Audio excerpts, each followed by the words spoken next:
What's up, everybody? Welcome back to My Twisted Life TV. I'm Poetry. You are here for a recap on the run, because that's how I got to be done. I ain't got time to be sitting at home in front of my camera and editing and doing all the shit that I said I was going to start doing all over again.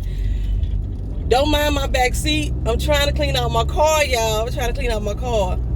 This recap is for The Walking Dead, Season 10, Episode 2. I don't remember the name. All I know, I'm going to call it Monsters. This episode of The Walking Dead left me feeling dead. It really did. Matter of fact, this is not going to be a recap. This is just going to be my thoughts, because I wasn't going to even get this to y'all. That's how disappointed in this episode that I was. And we finna get held up by traffic because of school crossings. And I ain't got money for the toll bridge today. I got money on that back seat though. If I had just found that.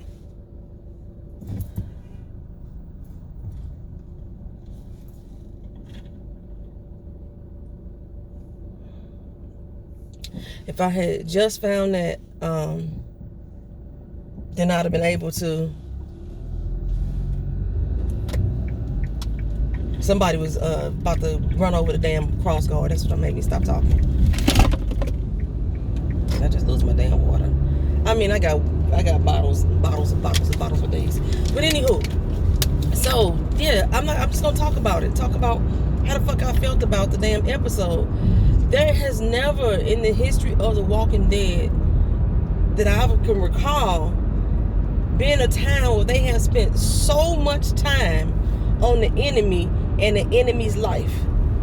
Like, we have woven Negan into our family, so to speak, in Alexandria, even though he's still kind of sort of a prisoner. But he's been woven into the storyline on a regular fucking basis, and we ain't getting this much background on him. The governor, the people that ate people at the damn train shit, Negan, who the fuck else we done came up against? All these other motherfuckers, we have gotten their story told in the story, not a whole separate episode. And this is not the first time they've done it. So I can't say, so that's what I'm saying, never in the history have we got so many episodes dedicated to our villain and her backstory and where she came from. I don't care. I like the character. I love what the character has brought to the show, the animosity, the tension. I think the actress who is playing Alpha is a badass when it comes to acting. She is owning this fucking role the same way she owned her role in the TV show Harlots on Hulu, one of my other favorite shows that I did not get to finish. She owns that fucking role, but I don't give a good god dog on about Alpha and her motherfucking past life. You've already showed us enough. When we got the story with Lydia and how they started and her killing Lydia's daddy, that's all we needed to know about Alpha. I don't need to know when the Alpha met Beta, when Harry met Sally. I don't need to know that. I don't care. I don't care about Beta. I don't care. Beta seems to be in a psych ward or some sort. I don't know. We ain't gonna get to see Beta face, I guess. Whoever the hell the damn walker was that she killed must have been his people or what have you. Bitch, the fuck is wrong with these motherfuckers? That's your turn lane. He was in some motherfucking psych ward or whatever. Whoever the fuck she killed must have been his family or something, because when she killed that zombie, he went crazy. Everybody got a zombie to love. Y'all notice that too? Everybody got a zombie to love that they holding on to. That's been a typical theme throughout this show, with the exception of Rick. Michonne was holding on to her two dead brothers. The governor was holding on to his dead daughter. Morgan was holding out for his dead wife. He didn't want to kill her either. Who else? Who else had somebody to love? I think Negan killed his. He took Lucille and killed his. But yeah, pretty much everybody holding out for a dead one. For a dead one. Everybody. That's getting old. It's getting old. Beta got somebody to love. Only thing you could really say that this episode told me and told the rest of us, that Beta and Alpha's relationship is falling apart. That the whisperers who are walking with Alpha, they are starting to doubt her leadership. They are looking to see that there are other people who live in somewhat of the life that they used to live, and now they thinking they want that good thing back. And then we heard Sister and Francis, because I don't know what Sister name was, but her sister kept calling her sister, and she would call her sister Francis. Sister and Francis was having, Sister was having withdrawals about the fact that Alpha made her leave her goddoggone baby in the dirt, in the ground. She wanted that baby. She loved that baby. You know, and every once in a while she would have a PTSD moment, and she would start looking up at the sky, and evidently she's done this before, because Francis like, don't let him see you do it. He gonna think you're not with us. You're not part of the program. And in her heart of hearts, she wasn't. She's sick of this shit. There's a better life out there for us. I could have kept my goddoggone baby. First of all, I'm tripping off of these nasty, dirty skin, blood worm motherfuckers are fucking each other. That's just nasty. Hepatitis waiting to happen. Oh, so for them to even have a baby, you know what I'm saying? I guess they got to keep the pack growing, unless she was pregnant when she joined the pack. That's a possibility. Who she was pregnant by, I don't know. Y'all been out there for years, forever, ever. Okay, so Alpha and Lydia. We start off with some chick sitting in a car. She just had a car accident. Airbags all deployed. Walker's heading towards the car. I thought she was already dead. She wakes up, feels the blood on her head, see all these motherfuckers coming in her car, and decides that she gonna get out and try to run. She gets out of the car on the side that the Walkers are on, instead of climbing over to the other side of the seat and getting out. She got out on the side that they was on. I'm gonna be so fucking late today. I was late yesterday. I'm late today too. And they come in close on her. The Walkers come in close on that ass. She tries to go under the car. Has anybody ever got? Do you see how low these cars are made?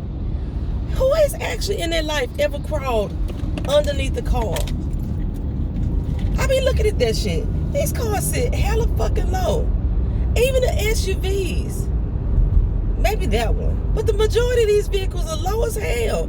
For you to crawl your big head ass underneath her and make it to safety. But she crawled her ass under the car, but she didn't make it.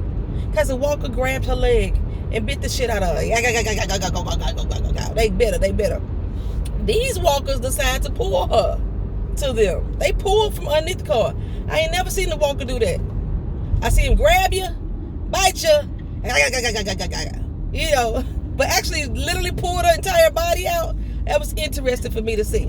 They pulled the body out, and then the rest of the Walkers just swarmed on her, you know, like vultures. They all just came in, just biting her. And you see leaning ass old Alpha. You knew it was her because the way she leaned. Leaning ass old Alpha and Lydia, who got to be maybe like 10 or 11 at this point, walking through the damn Walkers. Lydia see them grab her. They bit the bitch nose. That was a disgusting ass scene. They bit the bitch nose off. Lydia screams. Now, my problem with this whole damn scene, when we started off with young Lydia, she was like 5 or 6 years old, maybe younger. When her mama killed her daddy, at that point, her mama said, we're going to have to walk among them. That's the only way we can get out of here alive, is to become part of them. That was when she was 6. She at least 10 or 11 by now. I'm sorry, kid.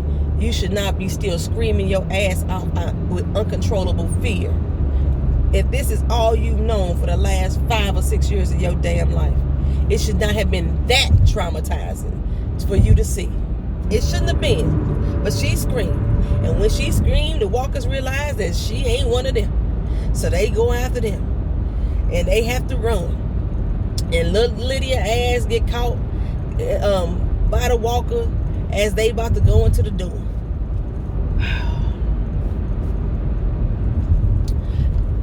And I was like, damn, these motherfuckers don't get scratched no more. These motherfuckers, these people, I don't know why I've been thinking about this lady. Our people don't have any cuts and scratches themselves, no open wounds already themselves, that the blood seep in, none of that. They don't have none of this. We are just in perfect health physically. Every single person that we have came into so far don't get affected by the blood. They don't get affected. Eugene is America, baby. I don't know why they ain't, not Eugene, Gabriel. He's America, baby. I don't know why they not trying to duplicate whatever the fuck he did to get him not to die from the Walker blood. But Alpha get the little girl on into safety. They go inside the psych ward, and there's Beta. Like, get the fuck out. I don't want you here. We staying. I ain't going nowhere. I'm ready to fight if you want to. That's pretty much how they met. He's like, fine, stay here with your little dumb ass screaming kid. I don't care. Well, Lydia says that she wants to be just like her mama. You can't make me believe that after 6 years in the game, 6 years out here, 5 or 6 years, that Lydia Alpha ain't taught her daughter no survival skills at this point. That at this point is when she's saying, all right, I want to learn, mama. I want to be just like you. The woman that's constantly beating my ass. The woman that killed my daddy. I aspire in life to be like you. I know she said she just didn't want to be afraid. I know. But that's still, I would have no.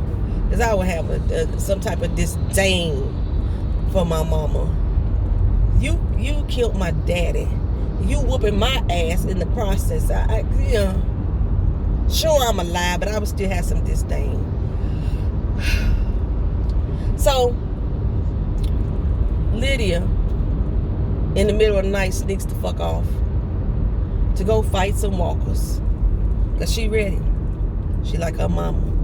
Well, she get to go find some blood, put it on her body, and mix and mingle in. Where Lydia got the blood, I don't know. Because her mama just washed off all the blood, that she had on her when they got there. Hey! What the fuck? What the hell is with people today? She got some blood on her. So she covered herself with some blood. I don't know where the fuck she got it from. I don't know how this blood is not tainted. Well, once it gets airborne, it no longer can turn you into a walker. I understand that they all said we're going to cover our body in blood and guts and we're going to walk among them. Rick and them did it too. I still never understood that. How these motherfuckers can bite you and turn you into a walker. You trying to tell me that the zombie gene only transfers from a bite? It only transfers from saliva? It doesn't transfer through the blood. It's not a pathogen. There's not a pathogen going through there. I don't understand. But okay, at this point, Beta and Alpha cracking bodies open. Zombie bodies open, stealing their blood to cover themselves up and da-da-da-da-da. Beta ass love the sound of the walkers. That's the most beautiful sound he ever heard. But again, Beta in the crazy ward. He in the psych house. He a nut. He seemed to be pretty damn sane to me. But they want to make it seem like he came from the cuckoo house. And then he met this cuckoo ass lady. And then they rolled together throughout life. But now, Beta and cuckoo ass lady ain't getting along. She ain't sticking to the pack. You said we gonna be this way, you trying to be that way. And when he finds out that Lydia ain't really dead, and she having an emotional breakdown, she couldn't kill her daughter.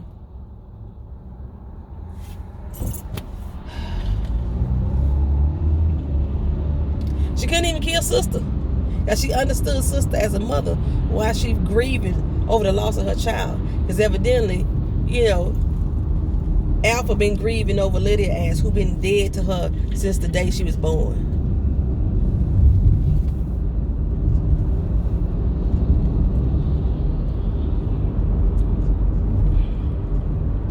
I just wasn't here for this fucking episode, y'all. At all. It just did not ring my bells. At all. The pack can never know. And at first I was like, well, Beta and Alpha supposed to be in love. No. Sister died. They went on another little walk out in the wilderness. Getting their pack ready to go back and attack or our people. Is Beta tired of sitting on his ass? We need to give some security back to the pack that we running shit. You know what I'm saying? So they out walking. They gathering up walkers. Because they walk a herd. I don't know what the fuck happened to it. All them 50,000 walkers that they had is gone. So they starting from scratch. They walking and walking and walking. They see the boom fire in the sky. I don't think they ever saw the fire, but they saw the boom fire in the sky.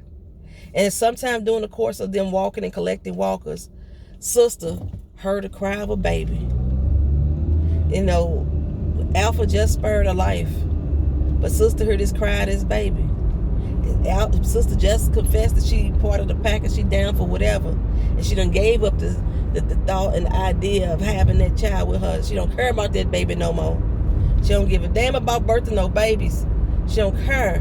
But she hear the cry of the baby. And then she see Alpha in front of her. And she remember, this is the bitch that made me put down my baby in the dirt. And now them other people have him. And my baby living a good, normal life. I'm finna kill this bitch. She rolled up on Alpha. Jumped up on her back. All the other walkers said, ooh, look at this motherfucker's hair. They not us. Let's go after them. And it took Francis, sister, to come over there and handle shit. And when she did, she got Sister up off Alpha's back. The swarm of walkers honed in just on Sister Francis. They honed in on Sister. They left Francis alone. They left Alpha alone. No, Beta was doing a few killings up, you know. But Sister died. She got ate alive while she was screaming and crying and everything. And Francis couldn't show no remorse. She couldn't shed a tear over her dear sister at all. And other members of the pack was like, yo, Sister was right. There's a good life out there. But Gamma's like, I guess called her Gamma. Francis told him to shut the hell up. We with the pack. We run with the pack.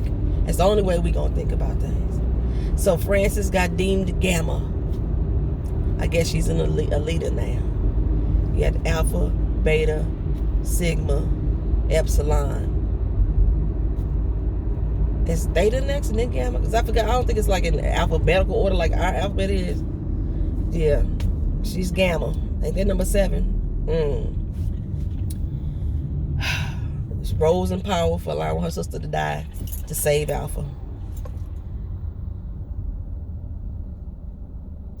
So this is the day, like I said, the fire in the sky. And the next day, the fire being put out. Like I said, they didn't even address the fact that they saw fire or smoke or nothing like that. Almost as if the fire wouldn't have impacted them at all, even though that our people said that it was going to affect her land. Matter of fact, it was on her land, her side of the border. But as she having that freak out, you know, about her daughter and everything.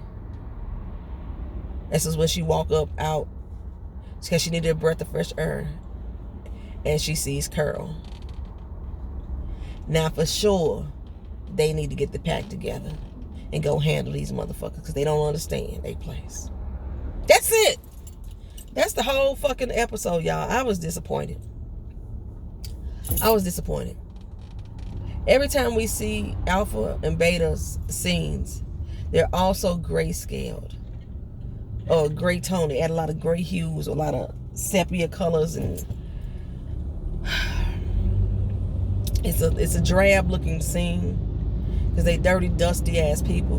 We didn't even get this drab of scenes when we had fucking Jadis, you know.